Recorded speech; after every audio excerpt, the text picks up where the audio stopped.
record. So the next thing we'll do is text wrapping. So again, if you're looking at the top, we need to find the picture options.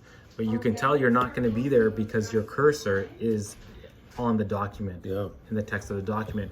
You want to address the picture, you need to click on the picture. So here we go, we're clicking on the picture. Okay, picture tools again. There we go. So I'm going to go back because I didn't catch that in the thing. There, now you see that this popped up again. I'm going to click back down here, you'll see it disappear, right?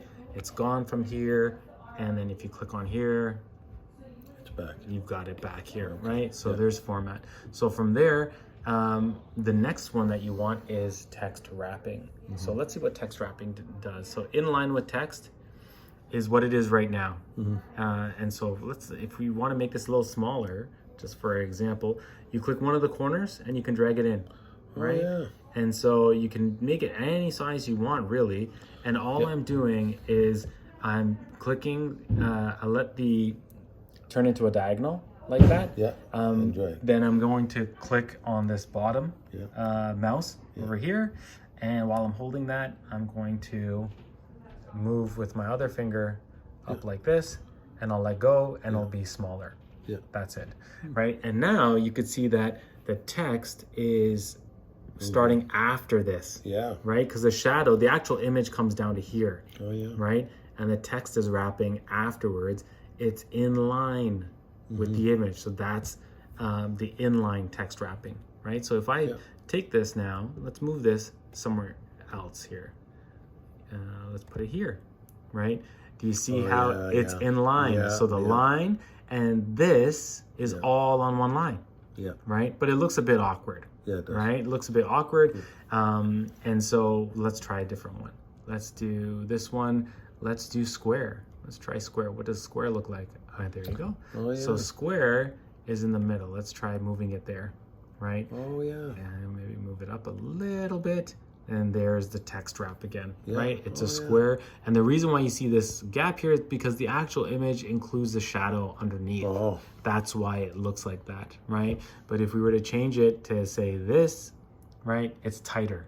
You see that? You see how tighter it is? Like and you don't even have to click on it. You can just go over top, just go right over top and not even press it. And you can kind of get a sense of like, oh, okay, what do I like?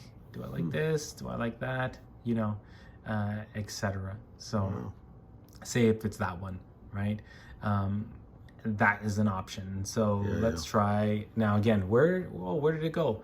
We have to click. We don't see the option at the top for the picture formatting. Again, we need to click on this to allow that format tools to come. Exactly. So we're going to click here. We've got format reappears. And we're going to go over back to text wrapping, right? So we've done the first two. Let's go into tight. So tight wrapping is similar to the previous one, but it actually is for objects that are, say, like that white was not there, right? And the words will come right over here, tight to it, right? Kitchen, that word kitchen would be right here. On the, actually no, kitchen would be all here. Kitchen, table, sits right here, and then maybe 8-pack would be on this side. So it'd come right up to there. But if you have more square and rectangular photos, it's not going to make a huge difference. That one won't. So behind text is exactly what you think it would be, behind text, right? You could do it that way as well if you wanted to, right? Might make it hard to read, but that is an option as well, right? Maybe you do this on the title page or the cover page, right? For example. The next one, let's do in front of text, which is self-explanatory. In front of text, now you can't see the text behind the words behind it, right? So that's that one. And then let's do top and bottom. So top and bottom, it's basically going to leave the text above and below, right? And you can put it anywhere you want there. And what else do we have? We got through. So this is through the picture. It's kind of like left and right, but you can see there. And then what else do we got? You can edit the wrap points. So say if we wanted to edit the wrap points, we could say, okay, let's make this one here. And we want to make this one here. And let's let's do this one, and then maybe we'll do this, and then we'll do this. Did that work? It didn't work that. But those are the main ones that you've got there.